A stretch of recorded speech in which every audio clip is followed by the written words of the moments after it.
Hello and welcome to Align and Mirth podcast. My name is Mirta and I am your host. This podcast is a place where I share my experiences and knowledge of spirituality and personal growth. I'm an energy practitioner, intuitive diviner, and medium, and I look forward to walking this journey with you. Hello, peeps. How are you guys doing? I had a little hiatus here in the podcast just because it's summertime, kids are out of school. It's time to be outside with them. We just got back from a family trip to the Dominican Republic.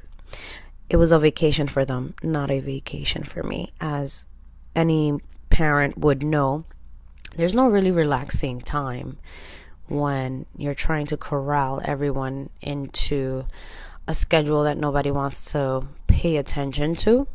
That was what most of my vacation was about. I was mostly tired. So now I'm really trying to rein in my own schedule, trying to bring Align and Mirth back into alignment, really. And having product releases, services being released. I will be announcing basically the birth of this podcast on my social media for this Cancer season as well. So it has been a lot. So I am sorry if you have been a listener since the beginning of this podcast and noticed that there was a little hiatus. I was just trying to get my shit together. So everything is a work in progress. So here we are. So today's podcast episode, I wanted to talk about the spiritual journey and or the journey to enlightenment, however you may reference it, and becoming more aware. So we all start the spiritual journey just seeking the knowledge within our own soul.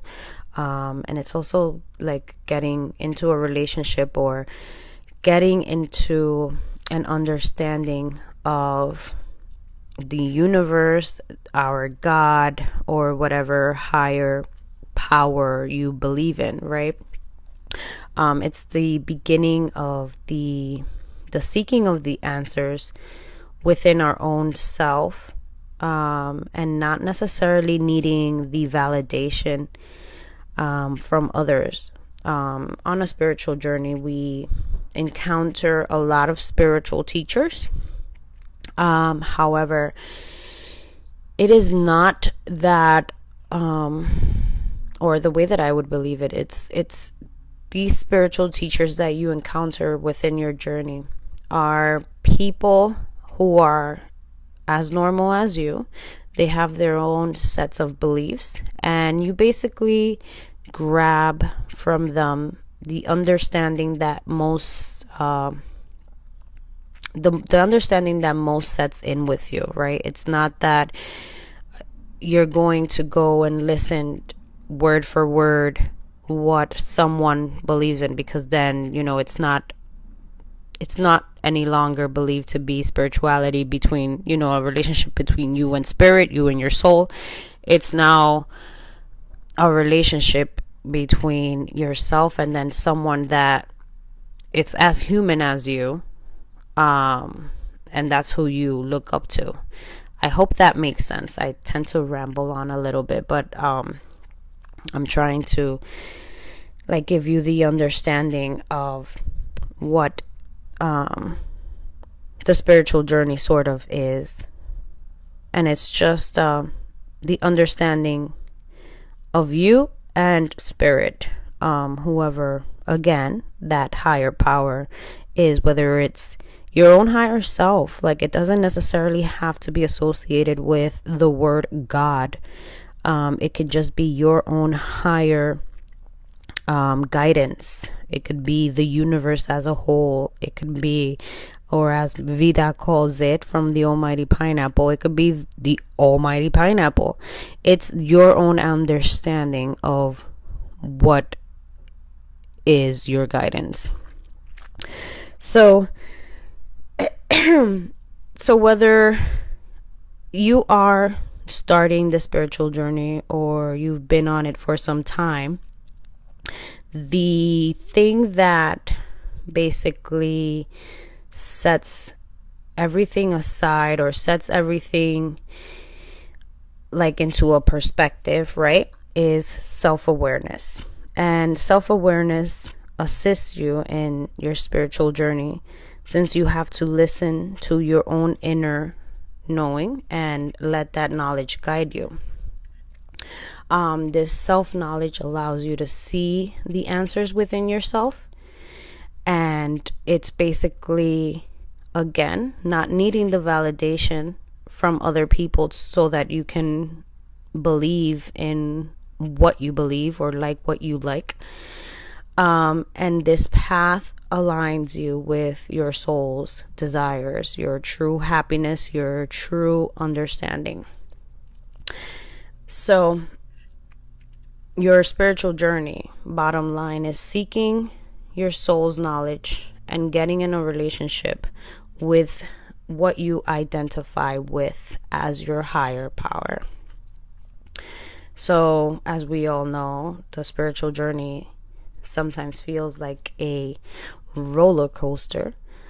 The highs are like super inspiring, they're happy-go-lucky, you are feeling like freaking light as a feather, nothing can stop you, your hopes are high, your self-confidence is high, everything is all hunky-dory. And then there's the lows that make you feel like you want to hide under a rock, or as us Spanish people say, us Latinos, we say trágame tierra, because it's like we can't take it anymore, which that means I want the world to like just open up and swallow me.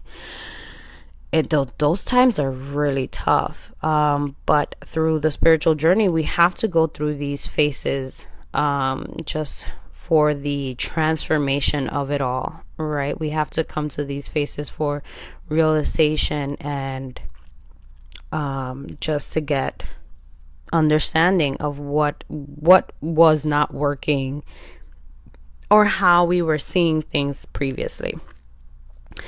So going through those layers and having deeper understanding of yourself is worth the work, as scary as it may be. But I have categorized these steps or phases like into four different steps that happen in a spiritual journey. And you may be in like one of them, you may be beginning, you may be right in the middle, you may be already at the end, although spiritual journey never ends. So when I say the end, is just a sense of surrender, and you just letting whatever be to be, right? So when we start the spiritual journey, a lot of us start such journey through trauma. Other of us started with a curiosity, or a sense of like a surprise. You know, we see our friends talking about it, so we start doing our own introspection. We want to know more about ourselves. So what we all have in common is that our spiritual journey began as a need for transformation, right? It, again, sometimes like some of us start unwillingly this spiritual journey. Some of us start with I wouldn't want to say like willingly, because I don't think that anyone starts it with like, hey, I'm gonna go on my journey now. But it's more of a allowing it to happen rather than a sense of resistance. So the transformations sometimes requires, or you know, you go through pain, suffering, and a sense of loss. The first phase that I would say in the journey and the path of self-awareness is the dark night of the soul. Some people refer to it as spiritual depression or an existential crisis. I feel like a lot of us started the knowing or the awareness of our own journey when we basically went through that whole pandemic, right? So there was a lot of spiritual depression. We were high anxiety. We were all scared. We were trying to figure out what was going on outside of ourselves and trying to see how we can all remain, whether physical, mental, or emotional, like stable with everything that was going on. And we had a lot of time to think while everything was going on. We had a lot of time to evaluate everything within our lives, relationships, works. So I believe that like a lot of the dark night of the soul really occurred through that whole at the beginning of the pandemic. So in the spiritual journey, we begin to shed layers. We go through dark and painful realizations where, again, we begin to question realities, our relationships, our accomplishments, and even our own careers, like what we have worked for from the beginning of time, what we had aspired to, and if that truly was what we had wanted, or if it was more of desires of other people and us wanting to measure up to that status quo. We start thinking about how we have previously viewed the world and how it doesn't align with what we currently feel and think. There's a lot of sense of confusion when you go through dark night of the soul, because you have this idea of like what you used to think and believe, and now you have this whole paradigm shift, and it's like you have to reframe your own mind into a new way of thinking. There's like a lot of internal struggles when you're in the dark night of the soul, and there's a lot of work that is involved here, but a lot of the work, it's because we're still have a sense of like we still need to hold on to things things that are not really working in our favor, thoughts that are not really working in our favor. We still tend to like hold on to those things. So the journey dismantles beliefs that are not aligned with the desires of your soul. And if you have previously made decisions based on others' approvals or maintained relationships out of hope, these beliefs rise during the dark night of the soul to be corrected. And I have come to the understanding that the dark night of the soul is your soul showing you what is not in alignment with your path. It's like giving you a chance to show you what is not in alignment with your true self. And it shows up for you to make corrections before the universe makes the correction for you. So it's like sort of giving you a chance to see and have that awareness of like, hey, this is not working. How about you change it up a little bit so that then we can have better alignment. And believe it or not, it's easier to move with our thoughts at this moment and work through them.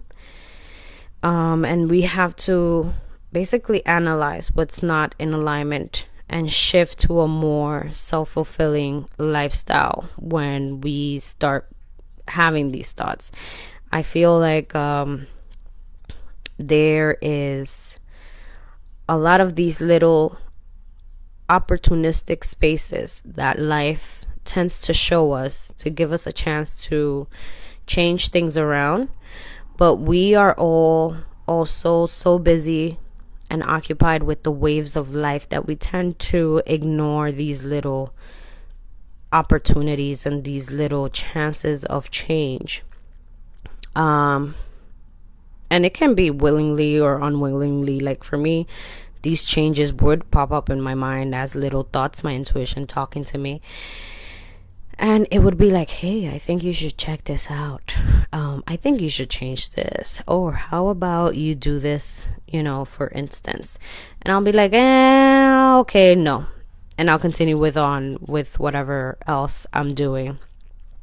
And then it later shows up like, listen, I told you to change it. Now let me just pull the rug from under your feet and I'm going to change it for you. That's essentially what freaking happens.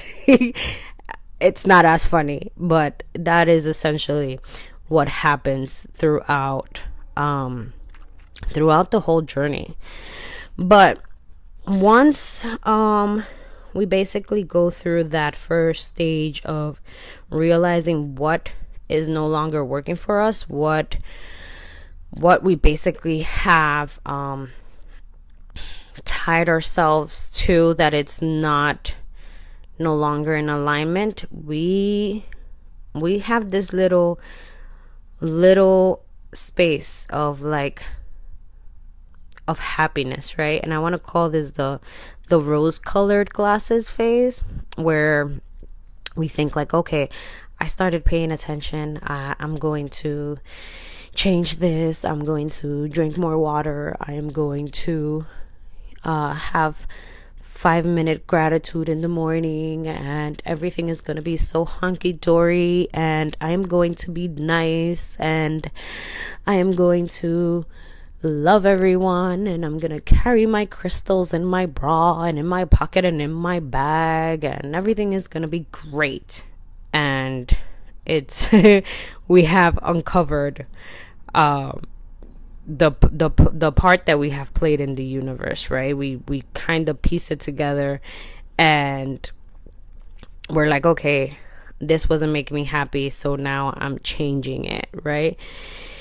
So the rose-colored glasses phase, this is where I feel like a lot of spiritual gurus are like stuck in, but nobody wants to realize that.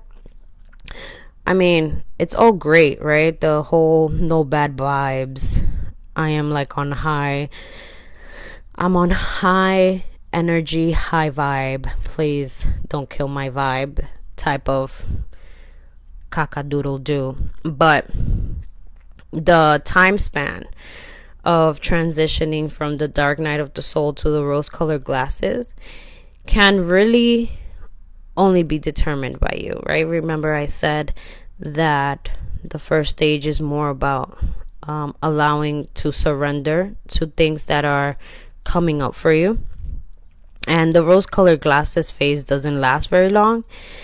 The rose-colored glasses is a high point. It's filled with exhilaration, and you see everything from a higher perspective. That phase, you feel alive, you feel invigorated, you feel connected to the world, to your own understanding of God. You are excited about life. You feel more compassion. You may develop hidden spiritual gifts because and one of the basic ones is just literally the understanding or the listening that we tend to realize of our own intuition. That's literally the first one that comes up. Is like the listening of our own inner voice, our own inner guidance. That is like the first quote unquote spiritual gift, although it's like we all have it, but that's the one that we notice first. And this phase tends to be shorter because we are more flowing with it. So remember that I said the more resistance, the longer it takes to pass through. So we are flowing with it. we are not fighting against it. We're more in the flow. And really, like, how can we fight against bliss? Like, it's just the best part of this spiritual journey when you're flying high vibe. But then we come into the low again, and this is our shadow, right? Because how can you possibly think that the shadow is not going to creep up? Everything that is in the dark comes to light eventually. We have that wonderful moon tarot card to show us. We have heard it several billions of times, and our shadow really comes up in the most unexpected ways once when we don't sort of like know about it and integrate it into our own healing. So the shadow phase in our spiritual journey is the realization that more and deeper healing needs to occur within us. This is where we do some unconscious rewiring of ourselves. And at the beginning of shadow work, we may feel a sense of confusion all over again because we are still reacting out the same scenarios playing out in our lives, even after changing the characters and environments, right? So that first phase of awareness was just like bringing it out to light, right? But there was no healing, there was no integration, there was nothing that was really going on, no actual work that was performed up until now, where it creeps up again. And the shadow, believe it or not, tends to creep up on us in relationships. Like for me, my shadow was really showing up when I started my serious committed relationship with my now husband.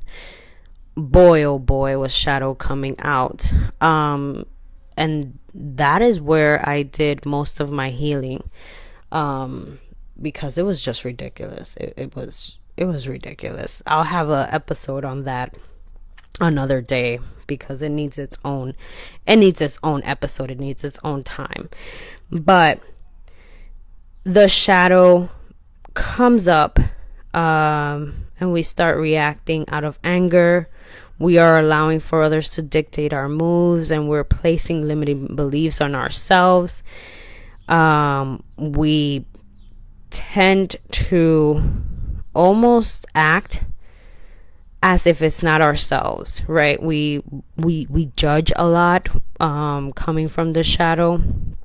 Shadow work is the introspection of yourself and getting to know the parts of yourself that you don't want to admit to having. But these aspects of yourself come out when you are under stress, angry, sad, depressed. These really show up at the worst convenience time. So we truly need to work with these negative aspects within our subconscious selves and integrate them into our daily lives. If the dark night of the soul phase is the realization of everything outside of you, literally the shadow phase is realizing everything within you. It's realizing all the introspection. So we begin the journey of like, oh, this job is not working for me. This relationship is not working for me. This is not working for me. This is whatever. This is not in alignment. Then the second phase, we're like, oh, I got out of that job. I ended that relationship. Everything is great. Everything is honky-dory. And then we have the shadow self, the shadow phase, which is like, okay, your relationships are not working because you lack patience. You can't, your listening skills suck. You basically can't allow someone to show love to you, because you feel that if they do, then you put yourself in a position where you are basically in their graces, and they can dump you any day, any time of the week, and you're basically going to be left alone. Like, this is really how it plays out when you're like going through this journey, right? So in the shadow phase, you dive in to discover why you have the emotions of jealousy, rage, greed, and control over power, like a power trip. These are some of the aspects of ourselves that we deny, and we have learned these aspects as defense mechanisms from childhood or past experiences. The way to become more self-aware of these shadow aspects of yourself is to be conscious of them during your interactions with other people, or even with yourself. As a shadow aspect you may have, like a shadow aspect that you may have is negative self-talk. So that would be one of my shadow aspects. So I am extremely competitive as the Aries sun that I am. And my Capricorn moon makes me have like, or want to have this crazy work ethic, right? But then when that is not done, when I can't reach my own freaking standard, I go into this negative self-talk of like, it's because you're lazy, it's because you really, like, how could you possibly think that you were going to do that when you don't even have this? Like, our own mind tends to become our biggest freaking enemy. So in this phase takes time, because it's like we need to practice the work on a daily basis. And it's not a one and done deal. Like, it's not like, okay, today I'm gonna stop my negative talk, and then tomorrow you have this failure, and then you're like starting with the negative self-talk again. Like, it takes practice. So offer yourself grace when you're going through these realizations of yourself, when you're working through these phases, right?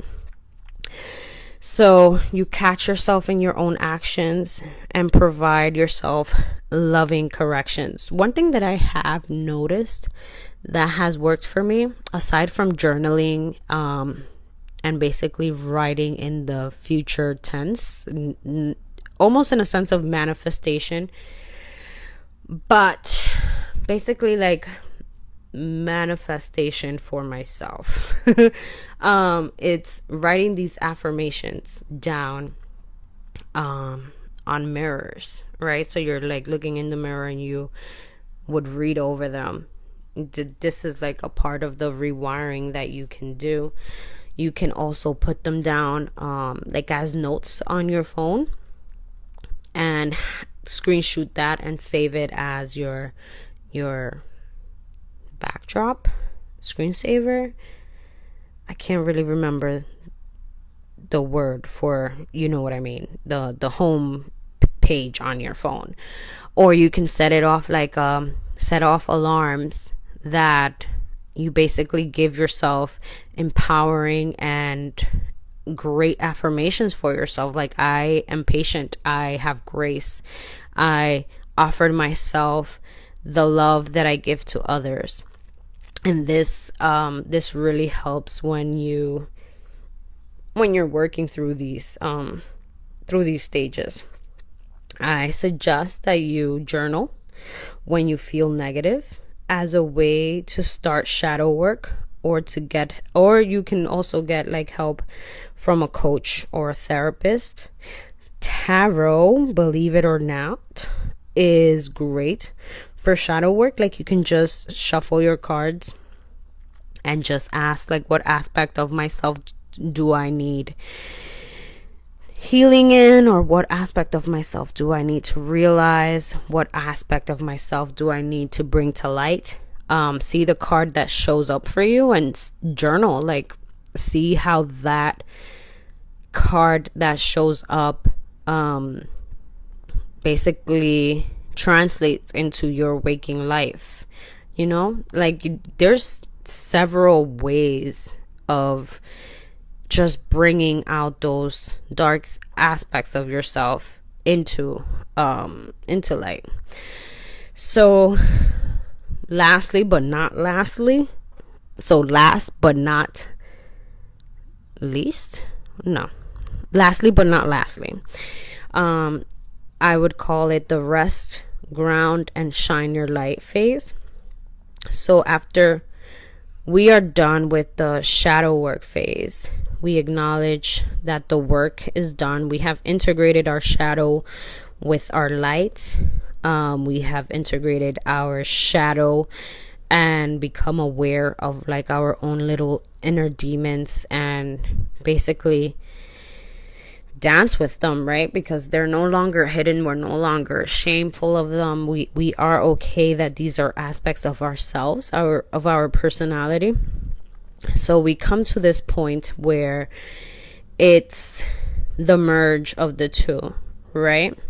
So when you are working with both the highs and the lows, and we're observant of the 2 points, we are not tipping to either side. And that's when there's balance. This is where we strive to be on a almost daily basis, although, you know, sometimes we may stray off to one side than the other, but that's perfectly normal. We are human. But we must strive to always be in balance. So when you are working with both aspects of yourself and you kind of want to know the what now, you now experience anxiety, somewhat mild little anxiety, because you feel that you should be doing something with this now knowledge that you have of yourself and this new integration of new information and how to apply it, right? So you're like, okay, so where do I apply it, right? How do I do it? Where do I go? What is next? What do I don't want to creep up on me? So what do I need to pay attention to? We go into this like trying to figure it out, right? And life is not always going to be about what is the next thing that I need to heal, or what is the next thing that I need to pay attention to, or what is the next thing that I need to bring to fruition, right? At times, the healing, the integration comes when we do nothing. So I call this the rest, ground, and shine your light phase. In this phase, or this step in the journey, is to rest and integrate what you have learned from the previous stages. Like, it's just the time to just be. It's the time to allow. It's the time to be a human being. Like, just be, right? At times it may not be as easy, because again, if you're anything like me, you're always waiting for like that next shoe to drop. Like, after shit happens, you're waiting, like, okay, when is the next shit gonna come in? But the best thing to do is literally just rest. So my best suggestion is to develop a spiritual practice, whether that is morning meditations, whether that is journaling, morning affirmations, pulling a card for yourself, whether that's tarot or oracle, serving yourself a cup of coffee and sitting in front of your altar like I do a lot of the mornings after I pray. Like just setting devotion and time for yourself, and setting a spiritual practice for yourself, and just allowing the time to just be. This is the phase where you are fully integrated into your own being. You're more spiritually and emotionally mature, and you dance with both aspects of yourself, since you have basically integrated them. But I don't want you to get confused and feel like this is the final point. Like, let me be clear. There is never 100% healing, because in order for there to be 100% healing, you need to know 100% everything that is going to show up for you. And how would you possibly know that if there are days within your life that you haven't lived, and there are experiences that you have yet to experience? So this phase is just like a work in motion, and every day you work towards it. You work with what you have already learned, with what you already have. You integrate yourself into everyday life. So don't come telling me, I thought you said that this would be integration of light and dark, and here I am with a new experience and I don't know how to deal with it. It's in the movement and in the experience of every day. Okay? So there won't be like a need for you to hide your aspects of yourself, because you have become, como te digo, you have become one with your own self, right? There's nothing that can literally derail you from being yourself. And the best way to assist yourself through all of these phases is just to surrender, to allow, and to see what comes up for you. We feel the most pain and frustration when we resist, and when we go against the grain, and when we go against the flow, the natural flow of life, and the natural knowledge of our own soul's knowledge. So a spiritual awakening is an awakening of the heart and the integration with your soul. You can do your spiritual practice again of meditation, of yoga, journaling. You can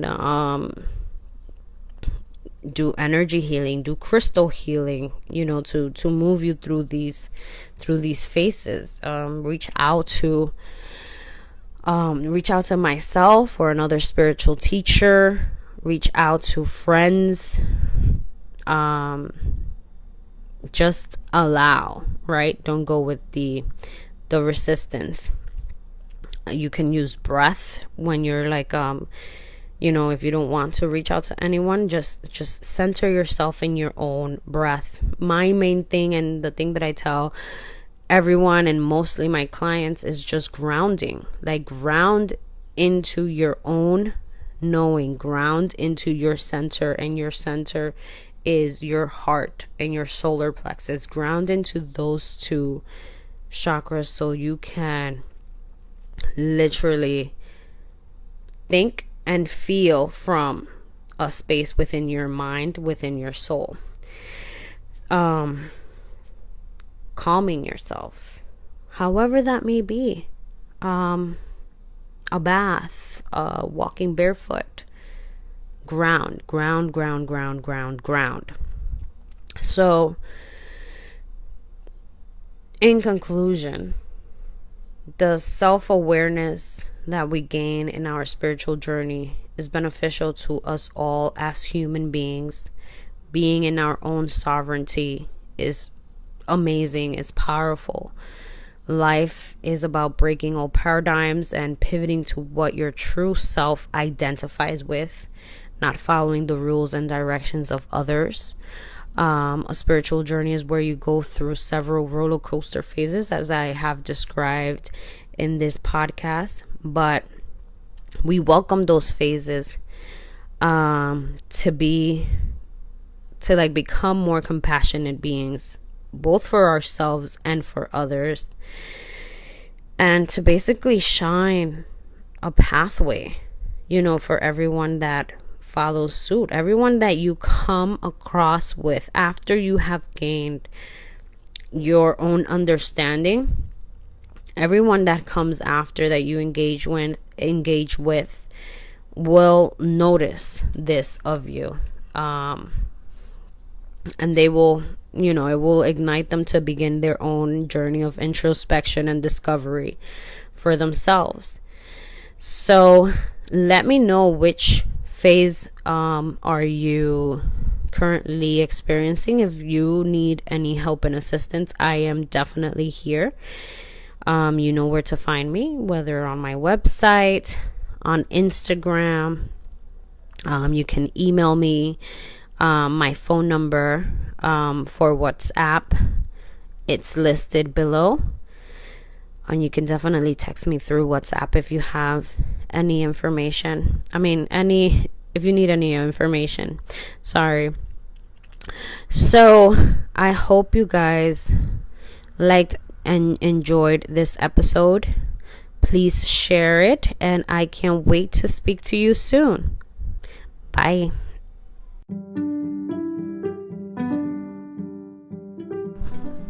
Enjoyed this episode? Leave a 5-star rating, and don't forget to follow on Instagram at AlignandMirth. Also, you can book your sessions on the website at www.alignandmirth.com. Until next time, ciao.